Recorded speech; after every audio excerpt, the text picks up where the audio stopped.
열방을 제자 삼는 주님의 제자들을 꿈꾸는 돌단 침례교회입니다. 이 주님의 꿈을 이루기 위한 세 가지 비전이 있는데, 말씀과 성령으로 투명한 성도, 예수님 제자되어 비추는 교회, 생명의 복음으로 행복한 세상입니다.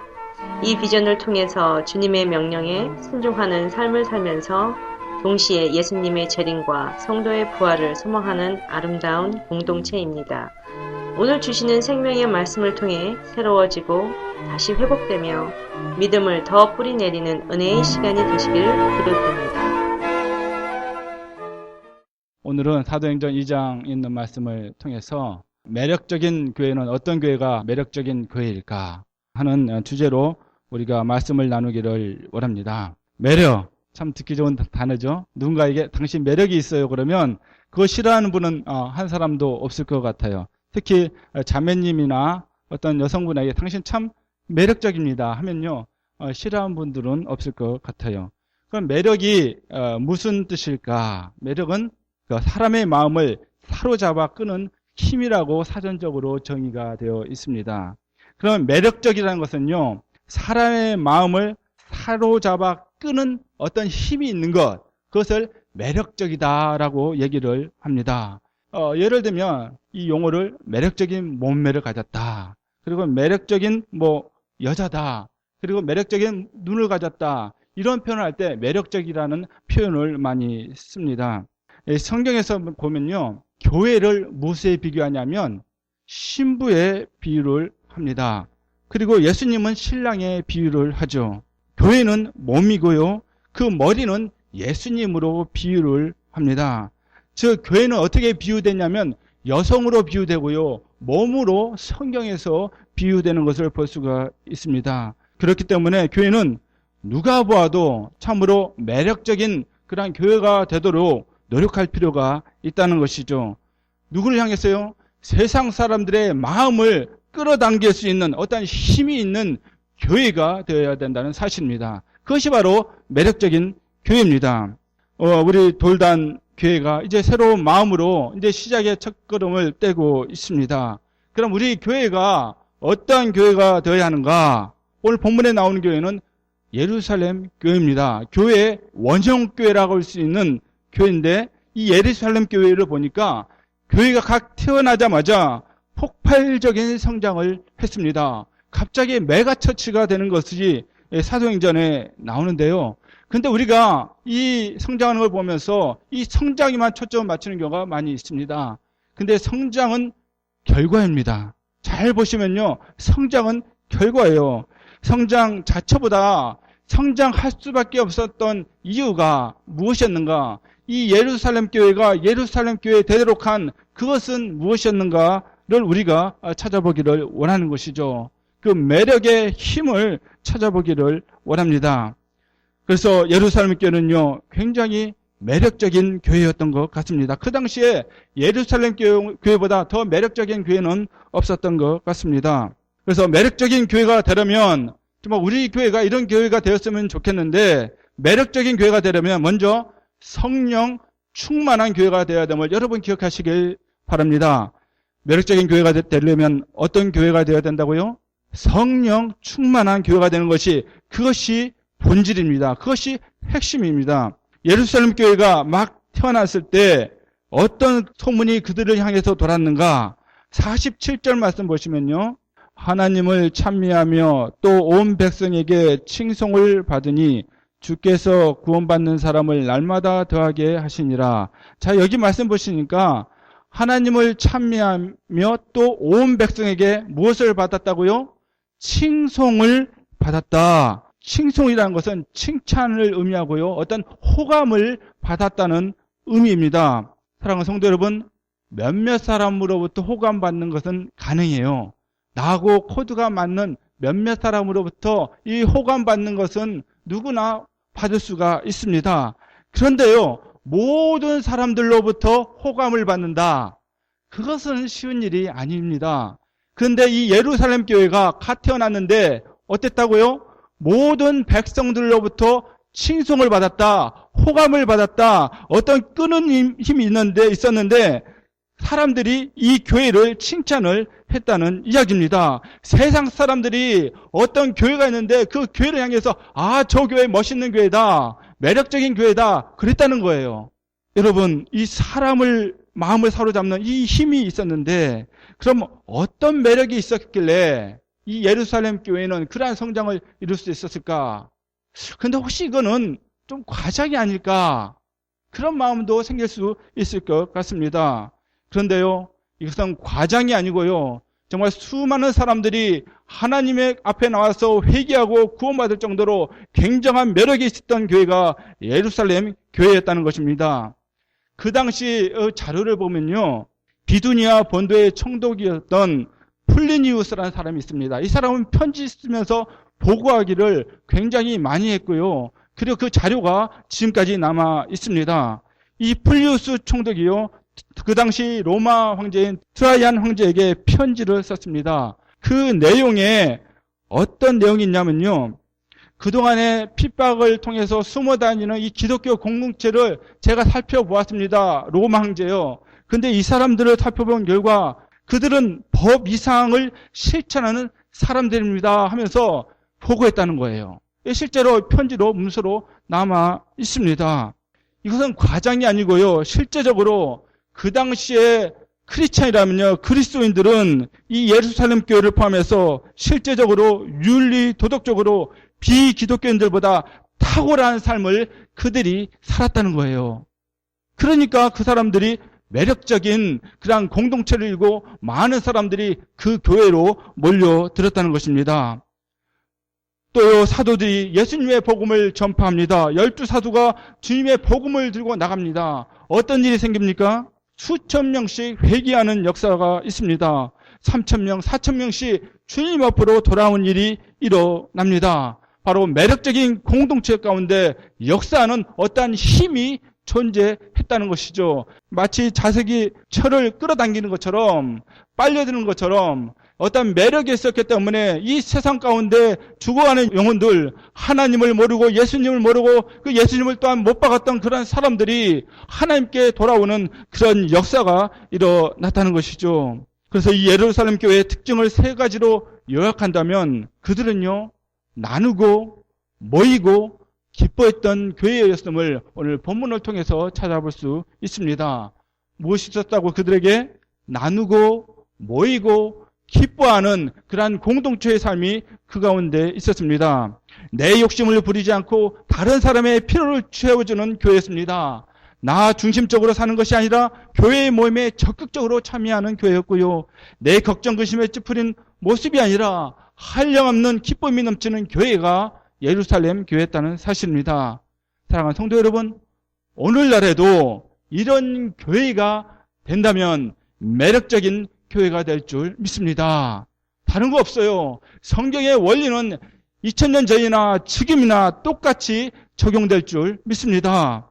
그런데 이런 매력적인 모습들이 희미해집니다. 찾아보기가 점점 힘들어집니다. 세상 사람들에게 그래서 힘있게 다가서지를 못하고 있다는 사실이죠. 세상 사람들도 생각할 겁니다. 당신이나 우리나 교회 다니는 사람이나 나나 별반 차이 없는데 내가 어떻게 매력을 느낄 수 있겠습니까? 그래서 사람들이 교회를 등지고 떠나는지도 모르겠습니다. 그런데 매력적인 교회는요, 내가 이런 교회를 내가 그래 만들어야지 해서 생각만으로 해서 만들어지는 것은 아닙니다. 이런 생각은 다 갖고 있죠. 모이고 기뻐하고 나눠주고 생각은 다 할 수가 있어요. 그런데 무엇이 문제인가? 여러분, 이런 교회는요, 내가 죽고 내가 완전히 사라질 때만 정말 이런 교회가 드러나고 살아나고 나타난다는 사실을 여러분 기억하시기를 바랍니다. 나의 욕심과 나의 이기적인 생각과 나의 육신적인 행동을 교회의 성원들이 서로 죽일 때, 한 사람만이 아니에요, 서로 죽일 때 이런 매력적인 교회가 탄생할 수 있다는 것입니다. 갈라디아서 5장 16절 말씀 함께 읽겠습니다. 시작. 내가 이르노니 너희는 성령을 쫓아 행하라. 그리하면 육체의 욕심을 이루지 아니하리라. 아멘. 이것은 무슨 의미입니까? 성령을 쫓아 행하라. 그러면 어떻게 된다고요? 육체의 욕심을 이루지 않을 것이다.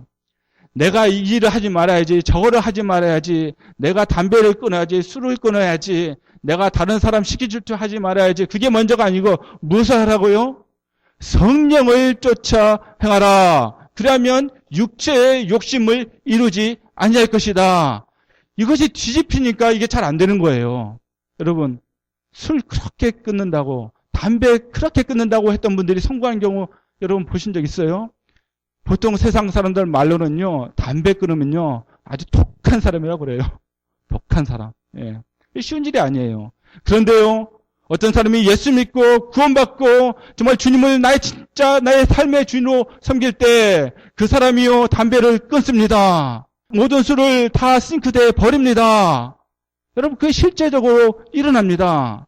제가 라레도에 있을 때도요, 어떤 한 집사님이 그랬어요. 집사인데도 술, 담배를 했던 것 같아요. 그런데 나중에 제대로 믿은 다음에는요, 싱크대에 다 버렸습니다. 고백하는 것을 제가 들을 수 있었습니다. 그게 어떻게 됩니까? 어떻게 입맛이 딱 가시죠? 이것은 성령님의 역사인 줄 믿습니다. 보기가 싫어지는 거예요. 이제 담배 냄새만 맡아도 싫어지는 겁니다. 그거 어떻게 설명이 됩니까?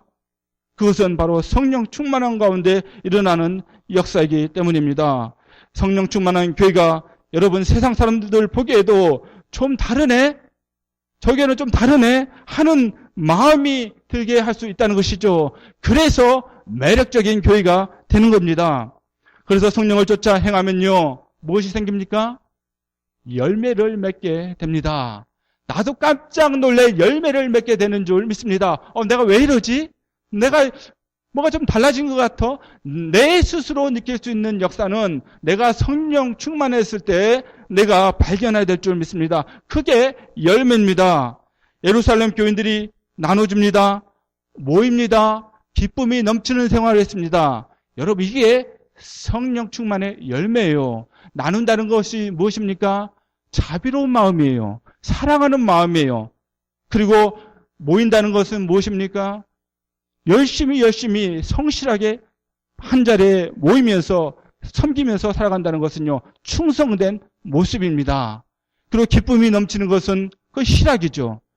여러분, 자비도 충성도 희락도 모두 다 성령의 열매라고 갈라디아서 5장 22절에 말씀하고 있음을 여러분 기억하시기를 바랍니다. 성령의 열매예요. 성령 충만한 교회가 되니까 그런 열매가 그렇게 맺히게 된다는 것이죠. 내 생각만으로 이렇게 해야지 해가지고 생기는 것이 아니고 내가 성령 충만했을 때 그 교회가 그런 열매를 보여준다는 것입니다. 여러분, 이러한 성령의 열매는요, 척은 할 수 있어요. 모이는 척 할 수 있습니다. 나눠주는 척 할 수 있어요. 기뻐하는 척 할 수 있어요. 여러분, 그렇게 할 수 있어요. 그런데요, 참 성령의 열매를 맺는 것은 성령의 도심으로만 가능함을 여러분 기억하시기를 바랍니다. 척하는 것은요, 결국 드러나요. 교회의 문제인가 내일이 먼저인가 이렇게 충돌하는 상황에서는 어디로 갑니까? 내일이 먼저가 되는 거예요. 그래서 성령의 열매라고 말씀을 드리는 겁니다. 그래서 매력적인 교회를 열망한다면 우리는 무엇을 해야 되는가? 우리가 앞에 세 가지 중에 첫 번째, 성령님 안에서 나누는 삶을 살아야 될 줄 믿습니다. 내 의지로 나누는 것이 아니고 성령님 안에서 기도하는 가운데 성령 충만한 가운데 나눌 때 참된 나눔이 될 수 있을 줄 믿습니다. 무엇을 바라는 나눔이 아니에요. 주님께서 우리에게 값없이 은혜를 주신 것처럼 나도 성령 안에서 성령의 지식을 갖고 다른 사람에게 값없이 나눠주게 될 줄 믿습니다. 이것이 성령의 열매라는 것입니다. 자비입니다. 여러분, 사람이 태어날 때부터 잡는 것에 굉장히 익숙합니다. 우리가 뭔가 나눠줘야 되는데, 근데 우리의 본성은요, 항상 거꾸로 간다는 거예요. 어떻게 해요? 항상 뭔가 잡으려고 그래요. 여러분, 애기들 응아하고 태어나잖아요. 그러면 애기들이 손 쫙 펴고 만세하고 태어난 거 보신 적 있으세요? 그런 경우는 제가 듣도 보도 못했습니다. 항상 주먹을 꽉 쥐고요. 꽉 쥐고 뭘 잡으려고 하는지 모르겠지만 꽉 쥐고 응애하면서 태어난 것이 아이들의 모습이고 또한 우리들의 모습이라는 것이죠. 성경 인물 중에 확 붙잡기 좋아했던 인물 기억나는 분 있습니까? 야곱. 야곱의 그 이름 자체가 붙잡다는 의미입니다. 태어날 때부터 그 에서형 뒤꿈치를 잡고 태어난 사람이 바로 이 야곱이었어요. 그 커서는 어떻게 됐습니까? 뭐든지 잡으려고 그랬어요. 그래서 형의 장자권도 팥죽으로 사서 뺐습니다. 모든 그 이삭과 아버지로부터 그 축복도 빼앗습니다. 항상 잡으려고 했던 사람이 바로 야곱이었다는 사실이죠. 정말 붙잡는 인생의 전형이라고 할 수 있는 사람이 바로 야곱이었습니다. 다 내 거야 하면서 살았던 사람이죠. 여러분, 원숭이를 쉽게 잡는 방법 아십니까? 코넛 열매를 구멍을 뚫는다고 합니다. 구멍을 뚫는데 손을 이렇게 펴서 이렇게 들어갈 정도로, 이렇게 들어갈 정도로 판다고 그래요. 그러면 그 안에다가 원숭이가 좋아하는 열매를, 음식을 그 안에 넣어둔다고 합니다. 그럼 원숭이가 자기가 좋아하는 음식을 가져가려고 손을 넣는데요. 그 다음에 꽉 주먹을 쥘 때까지 옆에 있던 사냥꾼은 기다리기만 하면 된다고 합니다. 그러면 꽉 붙잡죠. 사냥꾼이 오면 이 원숭이가 도망가려고 해도 도망을 못 간대요. 왜냐하면 이 붙잡은 손을 안 놓는데요. 주먹 쥔 것을 펴지 않는다고 합니다. 어떻게 해서 내가 먹어야지 하면서 주먹을 쥐기 때문에 코코넛 덫에서 빠져나오지를 못한다고 합니다. 여러분, 근데 이런 모습이 우리의 모습일 수도 있다는 것이죠. 꽉 붙잡습니다. 놓으면 살 수 있는데 끝까지 붙잡기 때문에 정말 우리가 시험에 들고 그리고 마귀의 유혹에 우리가 넘어갈 수 있다는 사실입니다. 우리가 삶 가운데서요, 이 원숭이처럼 그렇게 악착같이 잡으려는 사람이 아니고 정말 우리가 주님께서 원하시는 것을 잡으려는 그런 삶을 살아야 될 줄 믿습니다. 악착같이 잡으려고 하면요, 예수님을 만날 수가 없습니다. 신앙생활 가운데서도요, 뭔가 내 것을 악착같이 내 것만 잡으려고 하면요, 신앙이 성장을 하지 않습니다. 그리고 주위에 친구도 많지 않습니다. 여러분, 이 사람은 저 사람은 자기밖에 몰라 하는데 누가 그 사람 가까이 가고 싶어 하겠습니까? 서로 나누는 사람, 서로 기쁨으로 격려해 주는 사람이 있을 때 내가 더 옆에 가까이 가고 싶다는 사실이죠. 그것이 사람의 일반적인 마음입니다. 여러분, 성령 충만하면요, 성령님은 우리가 나누는 삶을 살게 해주심을 여러분 기억하시기를 바랍니다. 여러분, 성령님께서 해 주십니다. 44절, 45절 함께 읽겠습니다. 믿는 사람이 다 함께 있어 모든 물건을 서로 통용하고 또 재산과 소유를 팔아 각 사람의 필요를 따라 나눠주고. 아멘. 여기 말씀 보시면 통용한다는 표현이 나옵니다. 통용한다는 것은 모든 물건을 공동으로 소유한다는 의미예요. 그래서 이거 공산주의 아니야? 사회주의 아니야? 뭐 그렇게 생각할 수 있는데 그것을 이야기하는 것이 아닙니다. 이 공동 소유했다는 것은 그 당시에 그 신앙인들은 예수님께서 금방 재림하실 것이다, 그런 신앙이 있었어요. 그렇다 보니까 물건들을 서로 모아서 같이 나누고 쓰고 하는 그런 공동체 생활이 있었다는 거예요. 그렇다고 해서 오늘날에도 그렇게 다 모여서 뭐 살아야 되느냐, 그런 명령은 아닙니다. 그 당시에 그렇게 살았다는 거예요. 그리고 공산주의와 공동체가 나누는 나눔은요, 근본적으로 다릅니다. 정신이 달라요. 공산주의는 어떻습니까? 이 계급을 나눠가지고 부자들이 가진 거 다 강제로 빼앗습니다. 그런데 강제로 나눠줘요. 이게 평등하게 나눠준다는 것이죠. 근데 공산주의가 지금은 그렇습니까? 또 다른 특권 공산당이라는 간부들 핵심 계층이 생겨나서 또 다른 계급 사회를 만들고 있는 것이 공산주의죠. 그래서 공산주의는 이 지구상에서 이제 거의 다 사라졌다고 생각을 하시면 됩니다. 여러분, 근데 교회는 어떻습니까? 초대교회는요, 너나 할 것 없이 자발적으로 들었다는 거예요. 자발적으로. 억지로 뺏은 것이 아니고요, 자발적으로 이 사도들 앞에 갖다 놓고서 그것을 나눠서 썼다는 것입니다. 강제적이었고요, 자발적이었어요. 이런 큰 차이가 있음을 여러분 기억하시기를 바랍니다. 근데 이런 자발적인 마음이 어떻게 생겼는가? 바로 성령 충만의 결과로 나오는 열매인 자비의 마음에서 나온 것임을 여러분 기억하시기를 바랍니다. 여러분, 사랑하고 긍휼히 여기는 마음, 그 가운데 이러한 표현과 행동이 되어졌다는 사실이죠. 이러한 마음으로 사는 사람이 복받을 사람인 줄 믿습니다. 하늘복 받을 사람인 줄 믿습니다. 무엇을 얻어야, 내 소유를 늘려야 복이라는 생각을 하기가 쉽습니다. 그러나 성경은 어떻게 말씀하십니까? 사도행전 20장 35절 하반절 말씀 보시면 주는 것이 받는 것보다 복되다고 말씀하고 있습니다. 받는 것보다 주는 것이 더 복되다고 말씀하고 있습니다. 이것이 바로 예수님께서 하신 말씀이기 때문에 우리가 기억해야 된다고 성경은 말씀하고 있습니다. 또한 그렇게 나누는 삶이 하나님이 참으로 기뻐하시는 것임을 성경은 말씀하고 있는데요. 히브리서 13장 16절 말씀 함께 읽겠습니다. 시작. 오직 선을 행함과 서로 나누어주기를 잊지 말라. 이 같은 제사는 하나님이 기뻐하시느니라. 아멘. 자, 하나님이 기뻐하신대요. 그럼 우리가 해야 되는 거죠. 그렇죠? 예수 그리스도를 믿는 제자들은요, 하나님을 기쁘게 하고 예수님께서 원하시는 삶을 살아서 세상에 비추는 삶을 사는 사람들이 예수님의 제자인 줄 믿습니다. 근데 뭐라고요? 선을 행하고, 주님께서 원하시는 선입니다. 선을 행하고 서로 나눠주기를 했을 때 하나님께서 기뻐하신다고 말씀하고 있습니다. 그래서 성령의 열매인 자비한 마음으로 나누시는 분들, 이처럼 따뜻한 분들 주위에는 사람이 모이기 마련입니다. 이런 분들이 많은 교회는요, 사람들이 매력적인 교회를 보고서 나올 수 있음을 여러분 기억하시기를 바랍니다.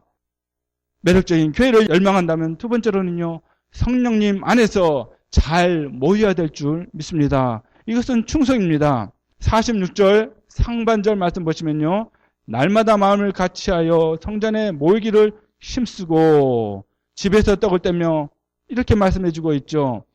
여기 보면 마음을 같이하여 성전에 모이기를 힘썼다고 초대교회 성들이 어떻게 살았는지를 우리에게 말씀해주고 있습니다. 교회는요, 한 개인이 아닌 모임임을 여러분 기억하시기를 바랍니다. 어떤 분들은 그래요. 나 교회 가기 싫어. 나 혼자서 예배 드리고 나 혼자서 신앙생활 할 거야. 그런 분들 간혹가다 있어요. 그런데요, 하나님께서, 예수님께서 이 땅 가운데 교회를 세우실 때 교회를 무리로 세우셨지 한 사람으로 세우지 않았음을 여러분 기억하시길 바랍니다. 여러분 왜 그렇습니까? 한 몸을 이루어서 한 무리를 이루어야 우리가 섬길 대상이 있고 사랑할 대상이 있지 않습니까? 대상이 없이 어떻게 우리가 예수 그리스도의 향기를 낼 수가 있고 어떻게 예수 그리스도의 대사로서 그런 것들을 우리가 훈련할 수 있겠습니까? 여러분 교회에 있는 사람들이요 다 내 마음에 맞으면 좋겠는데 그렇지 않다는 것이죠. 그러지 않아도 섬기는 가운데, 내 마음에 안 들어도 성격이 달라도 섬기는 가운데 우리가 예수 그리스도의 형상을 닮아가게 될 줄 믿습니다.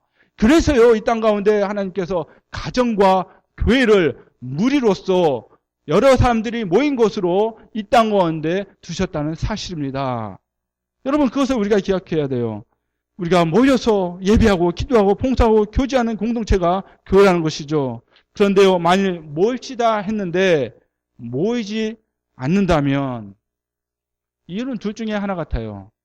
첫째는요, 갑자기 불가항력적인 일이 발생할 수 있어요. 천재지변이 발생할 수 있죠. 갑자기 사고가 나서 그 모임에 참석을 못할 수가 있습니다. 두 번째는 뭡니까? 전혀 마음이 없는 거예요. 전혀 생각이 없는 겁니다. 그래서 모이자고 하면 모이지 않는 거예요. 어떤 이유가 됐든지 간에 마음이 없어서 모이지 않는다는 것이죠. 그런데요, 예루살렘 교회, 이 초대교회, 폭발적인 성장을 이뤘던 이 교회에서는요, 모입시다 하면 어떻게 모였냐면 금방 우리가 읽었듯이 46절에 마음을 같이하여 모였다고 말씀해주고 있습니다. 마음을 같이 했다는 것은요, 서로 일치했다는 거예요. 그 마음이 일치했다는 것입니다. 물론 다른 게 사람들이 성격이 완전히 똑같이 천편일률적으로 똑같은 것은 로봇겠죠. 그것이 아니고 모인다는 그 의미는 주님께서 주신 사명이 있고 목적이 있는데 그 안에 그 마음을 영적으로 일치함을 누렸다는 것입니다.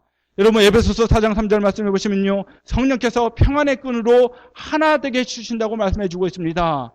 사람의 마음, 성도들의 마음을 하나로 묶어주시는 것은요, 성령께서 해주시는 역사인 줄 믿습니다. 내 안에 성령이 있고요, 여기 앉아 계신 분들 한 사람 한 사람 다 성령님께서 그 안에 내주하고 계세요. 그 안에서 성령께서 늘 주관하고 계시면 같은 마음으로 우리가 함께 모이는데 충성할 줄 믿습니다. 내가 하는 게 아닙니다. 그리고 46절 상반절에 보시면요, 날마다 모였다고 말씀하고 있습니다. 마음을 같이 어떻게 해요? 날마다 모였습니다.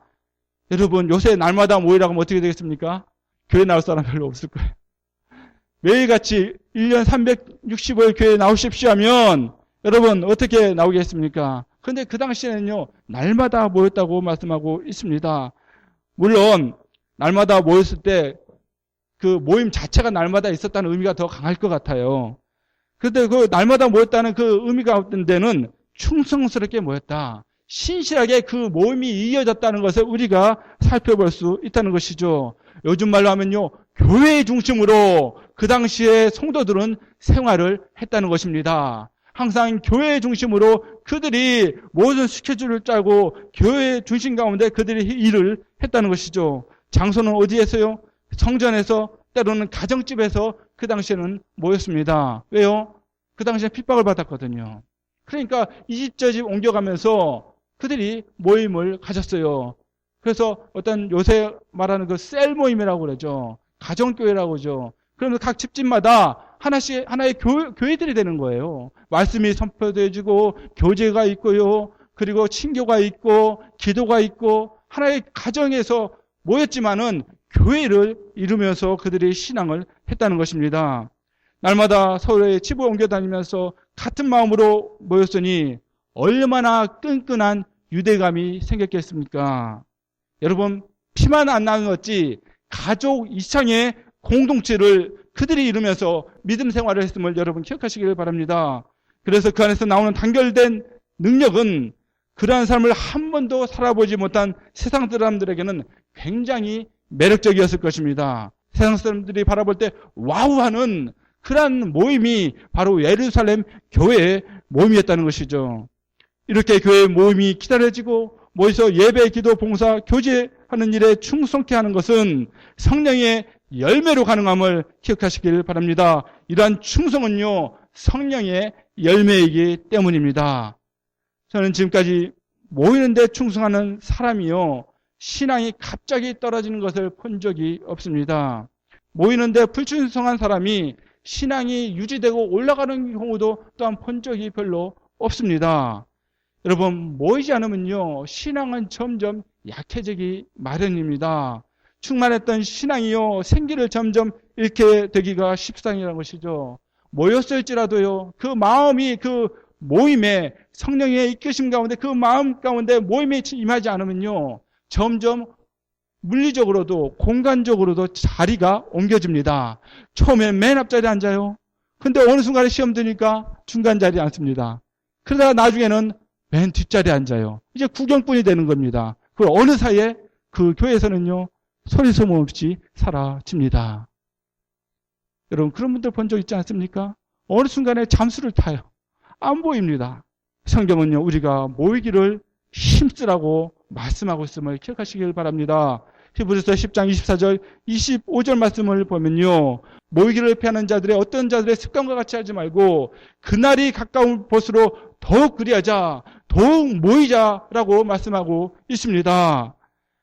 마지막이 더욱 가까워진 이 시대가 더욱 모이기를 힘써야 할 때라고 믿습니다. 그래서 아무리 바빠도 모여야 될 줄 믿습니다. 성령 충만을 강구하는 가운데 모시기를 바랍니다. 충성의 열매를 맺으시길 바랍니다. 그러면 예배, 기도, 교제, 봉사하는 일이 부담이 아니라 마땅한 것이 될 줄 믿습니다. 이러한 교회가 매력적인 교회입니다.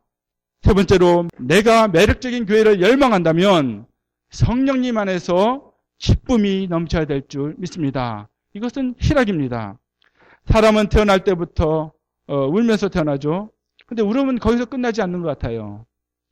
예, 아기가 걸음마 연습하다가 넘어지기도 하죠. 그러면 응애하고 울기도 하지 않습니까? 그리고 이제 학생 때는요, 공부하면서 막 스트레스 받으면서, 예, 그런 어려움이 있지 않습니까? 성인이 되어서는요, 자녀를 키우고 생계 문제, 그리고 어떤 여러 가지 관계 문제 때문에 여러 가지 어려움이 있지 않습니까? 인생을 사는 동안에요, 언제나 이러한 고난의 파도가 우리 앞에서 넘실대고 있습니다. 그러나 예루살렘 교회는요, 무엇이 있었습니까? 똑같은 사람들이에요. 근데 그들에게는 기쁨이 넘쳤다고 성경은 말씀하고 있습니다. 46절 함께 읽겠습니다. 날마다 마음을 같이하여 성전에 모이기를 힘쓰고 집에서 떡을 떼며 기쁨과 순전한 마음으로 음식을 먹고, 여기 말씀 보시면 그들에게 기쁨이 있었다고 말씀하고 있습니다. 물론 먹을 거 있으니까 좋아서 기뻐했을까요? 뭐 그럴 수도 있겠죠. 근데 여기서 말하는 것은 그런 기쁨 같지가 않습니다. 이 당시에는요, 그들이 그렇게 기쁠 정도로 좋은 환경이 아니었기 때문입니다. 그들도 우리와 같은 성정을 가진, 육신을 가진 사람들이었습니다. 오히려 그들의 환경은 지금보다 너무나 안 좋았습니다. 그 당시에 기독교라는 것은요, 신흥 종교 중에 하나로 취급받는 그런 상황이었어요. 그리고 예수님을 따라다니는 사람들은요, 그 이단을 따라다니던 어떤 사람들이 이제 흩어져서 남아있는 잔당들, 그 정도로 그 당시에는 생각을 했다는 것이죠. 여러분, 그들의 상황이 너무나 좋지를 않습니다. 그들을 쫓아다니는 사람들, 감옥에 가두려는 사람들이 곳곳에 있었다는 것이죠. 그러니까 그들이 집을 옮겨 다니면서 모임을 가졌던 거예요. 그리고 실제적으로 가봉해 놓고 사람 죽이는 것을, 그 당시에 크리스찬들을 죽이는 일도 쉽게 일어났습니다. 그럼에도 불구하고 예루살렘 교회는 무엇이 넘쳤다고요? 기쁨이 넘쳤다는 거예요. 희락이 있었다는 것입니다. 이것이 바로 매력적인 교회의 모습이라는 것이죠. 세상 사람들 이해할 수가 없습니다. 누가 고난과 핍박과 죽음 앞에서 기뻐할 수 있겠습니까? 아무도 없습니다. 저를 포함해서요. 누가 죽었습니다. 핍박을 받습니다. 내 몸에 채찍이 가해집니다. 누가 그것을 기뻐할 수 있겠습니까? 아프잖아요. 기뻐할 수가 없습니다. 근데요, 성경을 보니까 그 사람들은 기쁨이 참으로 넘쳤고요. 여러분, 바울과 실라는 감옥에 갇혔으나 찬송을 했다고 말씀하고 있습니다. 오히려 다른 사람에게 슬퍼하지 말라고, 여러분, 빌보드를 쓰면서 어떻게 합니까? 기뻐하라, 기뻐하라, 기뻐하라. 어떻게 그런 얘기를 할 수 있어요? 내 자신도 추스르기 힘든 상황에서, 그 감옥에서 저 빌보 교인들 향해서 얘기합니다. 나 걱정하지 마라. 기뻐해라. 기뻐해라. 기뻐해라. 사도 바울은 뭘 알았던 것 같아요. 그렇죠? 영적으로 깨달은 게 있었던 거예요. 우리가 성령 충만해서 성령 안에서 열매를 맺는데 희락의 열매겠다. 너희들도 나와 같이 너희들도 누리기를 바란다. 그런 마음으로 전하지 않았을까요? 처음에는요, 이게 잘 이해가 안 됐습니다. 이 사도 바울의 어디 있었는가 생각하고 기뻐하라는 표현을 보니까 이해가 안 됐어요. 어떻게 항상 기뻐할 수 있어요? 기쁘지도 않은데 기뻐하는 척을 해야 되는가? 억지로 웃어야 되는가? 여러분, 만일 이렇게 한다면요, 이것은 성경이 말하는 기쁨이 아닙니다. 그냥 웃음을 짓는 거죠. 웃어주는 거죠. 성경이 말하는 기쁨은 성령 충만한 가운데 성령님이 주시는 내적인 기쁨이요, 영적인 기쁨인 줄 믿습니다. 내 안이 속이 기쁘니까 그것이 표현되어지는 것이죠. 다른 사람이 볼 때 그 기쁨으로 보여지는 것입니다. 특히 그 당시에 살았던 유대인들, 바리새인들 살면요, 이 기쁨과는 참 거리가 먼 사람들이 아닌가 생각이 듭니다. 그 사람들은 어떤 사람들이었습니까? 율법조항 하나하나에 매달려서 항상 긴장감에 정말 노심초사하며 살았던 사람들이 바로 바리새인들이었습니다. 유대인들이었어요. 율법의 노예로 살아가는 그들에게 과연 기쁨이 있었을까? 항상 경직되지 않았을까요? 그리고 어떤 정죄의식에 빠져서 살아가는 사람들이기 때문에 그 가운데 미소를 찾는다는 것은 쉽지 않았을 것입니다. 그런데 핍박과 멸시와 절망스러운 상황에서 항상 영적 기쁨이 충만한 예루살렘 교회의 모습은 분명히 매력적인 모습이었을 것입니다. 사람들이 이해할 수 없는 그런 일들이 그 안에서 벌어지고 있었기 때문이죠. 저는요, 우리 돌당 교회가 이러한 매력적인 교회가 되기를 소원합니다. 간절히 바랍니다. 우리가 그것을 시작을 해야 됩니다. 지금 우리가 있는 곳이 2000년 전에 이스라엘 땅도 아닙니다. 그때와 똑같은 환경도 아닙니다. 예수님이나 사도들이 활동했던 그런 시대도 아닙니다. 그러나 그때 역사하셨던 성령님이 지금도 역사하실 줄 믿습니다. 그때 성도들 가운데 성령님의 열매가 맺혔다면 지금도 우리 안에 계시는 성령님을 통해서 성령 충만한 가운데 우리도 열매를 맺을 수 있는 줄 믿습니다. 환경은 달라도 성령 하나님은 동일하신 줄 믿습니다. 그 하나님은 보혜사 성령 하나님이십니다. 보혜사는 도우신다는 의미예요. 내 옆에 계신다는 의미입니다. 내 옆에서 계시는 분에게 내가 간구할 때 그분은 나의 도움이 되실 줄 믿습니다. 나에게 지혜를 주시고 정말 자비와 그리고 충성과 희락의 열매를 맺게 해줄 줄 믿습니다. 사랑하는 성도 여러분, 그분들이 받았던 은혜, 예루살렘 교회 성도들이 받았던 그 은혜, 우리도 받게 될 줄 믿습니다. 사랑하는 성도 여러분, 아무리 경기가 안 좋아도 불행이 찾아와도 최소한 그 가운데 하나님의 뜻은 있을 거야 하는 그러한 영적인 삶을 살아가야 될 줄 믿습니다. 그럴 때 내 가운데 기쁨이 오히려 드러납니다. 이러한 삶의 모습이 우리 각 사람에게 나타나서 사람들의 마음을 사로잡는 매력적인 우리 돌단 교회가 되길 소망을 합니다. 우리가 서로 옆에 있는 분에게 좀 이렇게 이야기를 하면 좋을 것 같아요. 첫 번째, 성령 충만합시다. 성령 충만합시다. 성령 충만합시다. 두 번째, 우리가 열매를 맺어야 되죠. 나누고 모이고 기뻐합시다. 나누고 모이고 기뻐합시다. 나누고 모이고 기뻐합시다. 예, 성령 충만하면요, 열매를 자동으로 맺게 되어 있습니다. 이렇게 성령 충만한 교회가 되면요, 매력적인 교회가 될 줄 믿습니다. 매력적인 교회는요, 성장합니다. 어떻게 성장을 해요? 주님께서 성장시켜 주십니다. 47절에 나와 있는데요. 47절 말씀 제가 한 번 더 읽겠습니다. 하나님을 찬미하며 또 온 백성에게 칭송을 받으니 주께서 구원받는 사람을 날마다 더하게 하시니라. 온 백성의 칭송을 받은 교회입니다. 매력적인 교회 예루살렘 교회는 계속적인 성장을 했습니다. 사도행전 보니까요, 그 성장의 내용이 계속 열거가 되어 있습니다. 6장 7절에, 9장 31절에, 12장 24절에, 16장 5절에, 19장 20절에. 자, 공통적으로 나오는 게 뭐예요? 점점 왕성하여 가고 더 힘이 많아지고, 9장 31절에 수가 더 많아지고, 12장 24절에 흥왕하여 더해가고, 16장 5절에 수가 날마다 더하니라, 19장 20절에 흥왕하여 세력을 얻으니라. 놀랍지 않습니까? 날마다 일어났다고 말씀해주고 있습니다. 우리가 이런 꿈을 꿔야 돼요. 수천 명씩 회개하고 구원받는 역사가 이스라엘 그 땅에서 일어납니다. 여러분, 사도들이 똑똑해서, 성격이 좋아서, 외모가 매력적이어서, 재정이 튼튼해서? 아닙니다. 그러한 이유 때문에 이 예루살렘 교회가 성장한 것이 아닙니다. 어떻게 해요? 47절 말씀 다시 보시면 중요한 말씀이 있습니다. 주께서 구원받는 사람을 날마다 더하게 하시니라. 아멘. 누가 성장시키셨다고요? 주께서 이 예루살렘 교회가 성장할 수 있도록 도와주신 줄 믿습니다. 주님께서 당신의 구원 사역을 위해서 준비된 성도들을 사용하셨습니다. 그 준비된 성도들은 한결같이 성령 충만했습니다. 성령 충만해서 그 열매를 풍성히 맺는 사람들을 하나님께서 사용하셨습니다. 자비와 충성과 희락과 나눠주고 모이고 기뻐하는 성도들이 교회를 이루게 하시고 세상 사람들 보기에도 매력적인 교회가 되게 하셨다는 것이죠. 정말 섬기는 가운데, 복음을 전하는 가운데 풍성한 구원의 열매가 맺히게 하셨습니다. 고든 캐디 목사님이 한 분이 계시는데요. 그가 쓴 책에 다음과 같이 말을 했습니다. 이 세상은 교회와 교인들을 지켜보고 있습니다. 세상은 교회가 전파하는 메시지를 크리스찬들이 실천하기를 원합니다. 이 세상 크리스찬들이 보다 높은 수준의 도덕과 겸비와 경건을 유지할 것을 바랍니다. 맞습니다.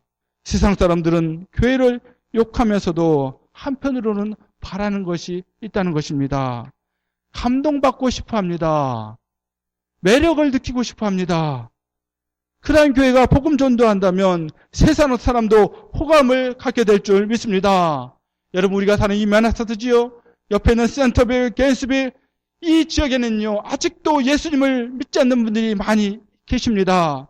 바라기는 우리 교회가 참으로 성령 충만해서 정말 성령 충만한 교회이기 때문에, 매력적인 교회이기 때문에 불신자들이 주님 앞에 나오고요, 주님께서 성장시키는 우리 돌단 교회가 되기를 소망합니다. 여러분, 앞으로 10년, 20년, 30년이 되어도 참으로 돌단 교회가 항상 매력적인 교회가 될 수 있도록 우리가 서로 성령 충만합시다. 서로 성령의 열매를 맺읍시다. 정말 나누고 모이고 기뻐하는 성령의 공동체가 되기를 주님의 이름으로 축원합니다. 기도하시겠습니다. 오늘도 말씀에 온전히 순종하셔서 풍성한 삶을 살아가시기를 기도합니다. 열방을 제자 삼는 주님의 제자들 돌단 침례교회 예배 시간 말씀이었습니다. 사랑합니다. 축복합니다.